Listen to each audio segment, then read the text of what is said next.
नमस्कार, मैं रचना शर्मा। चढ़ती कला टाइम टीवी देख रहे सभी दर्शकों का स्वागत करती हूं। आप देख रहे हैं टॉप 10 न्यूज। ऑस्ट्रेलिया के उप प्रधानमंत्री और रक्षा मंत्री रिचर्ड मार्लेस भारत दौरे पर हैं। बुधवार को ऑस्ट्रेलिया रक्षा मंत्री ने भारतीय रक्षा मंत्री राजनाथ सिंह से मुलाकात की। इससे पहले रिचर्ड मार्लेस ने नई दिल्ली स्थित राष्ट्रीय युद्ध स्मारक पर पहुंचकर बलिदानियों को श्रद्धांजलि दी। ऑस्ट्रेलिया के उप प्रधानमंत्री रिचर्ड मार्लेस को दिल्ली स्थित मानेकशॉ सेंटर में गार्ड ऑफ ऑनर दिया गया और ऑस्ट्रेलिया के उप प्रधानमंत्री रिचर्ड मार्लेस दक्षिण और दक्षिण पूर्व एशिया के साथ रक्षा संबंधों को मजबूत करने के लिए 4 देशों के दौरे पर हैं। मार्लेस भारत के अलावा मालदीव, श्रीलंका और इंडोनेशिया के दौरे पर हैं।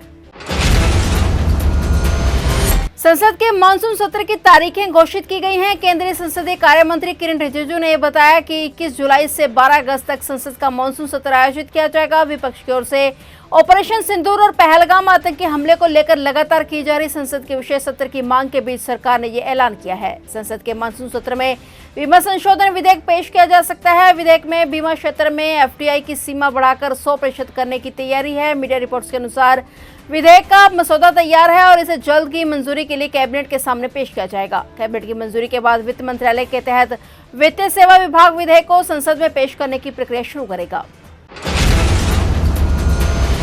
दुनिया भर में बकरीद का त्योहार 7 जून को धूमधाम से मनाया जाएगा, जिसमें मुस्लिम समुदाय के लोग जानवरों की कुर्बानी देते हैं। लेकिन इस बार एक मुस्लिम देश ने ऐसा अभूतपूर्व फरमान जारी किया है जो हर कुर्बानी देने वाले के लिए एक मिसाल बन सकता है। अफ्रीकी देश मोरक्को ने इस साल ईद अल अजहा पर जानवरों की कुर्बानी देने पर पूरी तरह से रोक लगा दी है। मोरक्को के राजा मोहम्मद ने देश में पड़ रहे गंभीर सूखे की वजह से यह बड़ा फैसला लिया है। वहाँ की सरकार ने सख्त आदेश जारी किए हैं कि इस बार कोई भी नागरिक बकरीद पर बकरे या किसी अन्य जानवर की कुर्बानी ना दे। यह कदम सूखे के कारण उत्पन्न हुई चारा और पानी की कमी को देखते उठाया गया है ताकि पशुधन को बचाया जा सके। वहीं भारत में भी कुछ नेताओं ने बकरीद पर पशु बलि की प्रथा पर सरकार से बैन लगाने की मांग की है। महाराष्ट्र के मंत्री नीतीश राणे और गाजियाबाद से बीजेपी विधायक नंदकिशोर गुर्जर ने भी लोगों से वर्चुअल बकरीद मनाने का आग्रह किया है।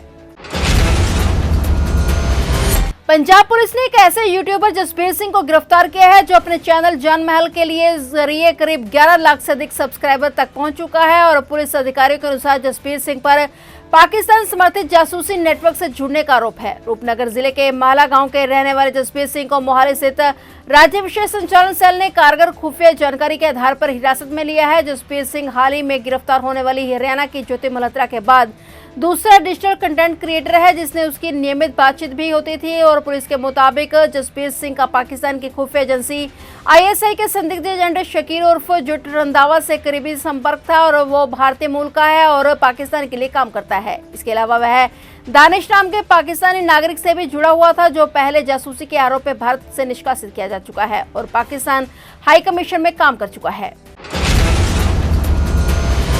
मुख्यमंत्री भगवंत सिंह मान की अध्यक्षता में आज बुधवार को सीएम आवास पर कैबिनेट की बैठक हुई। बैठक में सीएम भगवंत मान ने अहम फैसला लेते हुए छोटे दुकानदारों और व्यापारियों की मांग पूरी की। सीएम मान ने बताया कि हमने इंस्पेक्टरी राज का खात्मा कर दिया है। पंजाब दुकानदार एवं व्यापार स्थापना एक्ट 1958 में बदलाव किया है। सीएम मान ने कहा कि दुकानदारों को इंस्पेक्टरी राज से छुटकारा दिलाने के लिए अब किसी भी दुकान पर अगर 20 कर्मचारी काम करते हैं तो उन इंस्पेक्टर से इंस्पेक्शन या किसी प्रकार की एनओसी लेने की जरूरत नहीं होगी। राज्य भर में 95% छोटी दुकानें हैं। 20 से ज्यादा कर्मचारियों वाले दुकानदारों को अगले 24 घंटे में अप्रूवल नहीं मिलती है तो यह मान लिया जाएगा कि उसका आवेदन स्वीकार कर लिया गया है। सीएम मान ने कहा कि इस फैसले से छोटे व्यापारियों को बढ़ावा मिलेगा। इस एक्ट में लिए संशोधन को विधानसभा में लाकर पास किया जाएगा और इसके लिए आने वाले दिनों में लेबर एक्ट में बदलाव किया जाएगा। एक दिन में कर्मचारी को केवल 12 घंटे काम करने दिया जाएगा।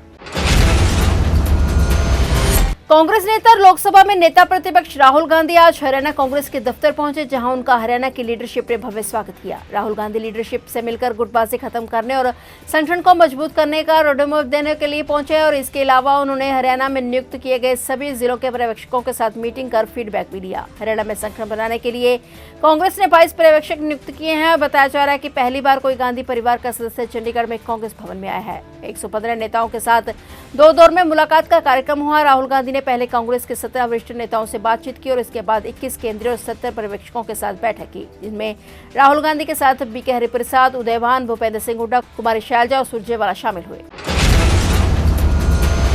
मध्य प्रदेश के झाबुआ जिले में एक भीषण सड़क हादसा हो गया। थांदला झाबुआ मार्ग पर इको कार पर ट्राले के पलटने से 2 परिवारों के 9 लोगों की मौके पर ही मौत हो गई। इनमें 4 बच्चे, 3 महिलाएं और 2 पुरुष शामिल हैं। भीषण हादसे में एक महिला और एक बच्ची बुरी तरह घायल हो गए हैं। दोनों को गंभीर हालत में इलाज के लिए अस्पताल में भर्ती कराया गया है। जानकारी के मुताबिक कार सवार सभी लोग झाबुआ के भावपुरा गांव में आयोजित एक शादी समारोह में शामिल होकर लौट रहे थे। सुजेली रेलवे फाटक निर्माणाधीन पुल के पास उनकी इको कार को एक ट्राले ने अपनी चपेट में ले लिया। ट्राला कार पर पलट गया, जिससे कार उसके नीचे बुरी तरह से दब गई। इसमें कार में सवार कुल 11 लोगों में से 9 की मौके पर ही मौत हो गई, जबकि 2 गंभीर रूप में घायल हो गए। पुलिस के अनुसार हादसे के बाद ट्राला चालक मौके से फरार हो गया। ट्राले को जब्त कर उसके अज्ञात चालक के खिलाफ केस दर्ज कर लिया गया है। पुलिस फरार चालक की तलाश में जुटी हुई है।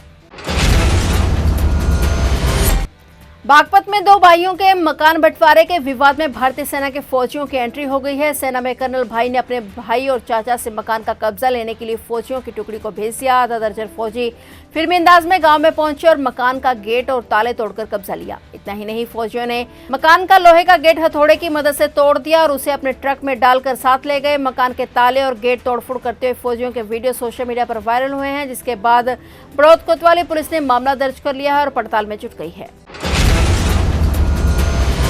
राष्ट्रद्रोहवाद में कंगना रनौत को फिर से नोटिस जारी किया गया है। इस मामले में अब 30 जून को सुनवाई होगी। भाजपा सांसद एवं फिल्म अभिनेत्री कंगना रनौत के खिलाफ अधिवक्ता ने राष्ट्रद्रोहवाद दायर किया था। MP MLA court Anuj Kumar Singh 6 मई को खारिज कर दिया था और वादी अधिवक्ता ने सत्र न्यायालय में रिवीजन किया। जिला जज संजय कुमार मलिक ने फिर से कंगना को नोटिस जारी करने के आदेश दिए। अब 30 जून को अगली सुनवाई होगी। राजीव गांधी बार एसोसिएशन के अध्यक्ष वरिष्ठ वकील रमाशंकर शर्मा ने किसानों पर अभद्र टिप्पणी और स्वतंत्रता सेनानियों के अपमान का आरोप लगाकर 11 सितंबर 2024 को कंगना रनौत के खिलाफ कोर्ट में वाद दायर किया था और अब अगली सुनवाई 30 जून को है।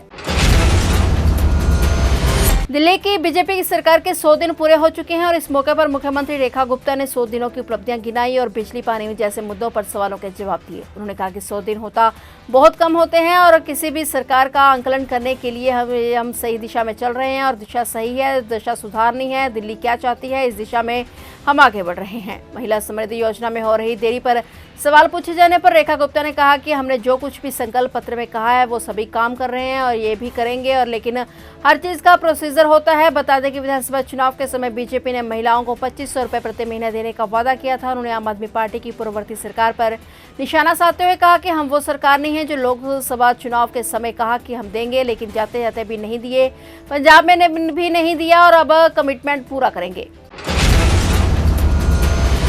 फिलहाल टॉप 10 न्यूज में इतना ही और नए समाचारों के साथ फिर से हाजिर होंगे। तब तक के लिए देखते रहिए चढ़ती कला टाइम टीवी।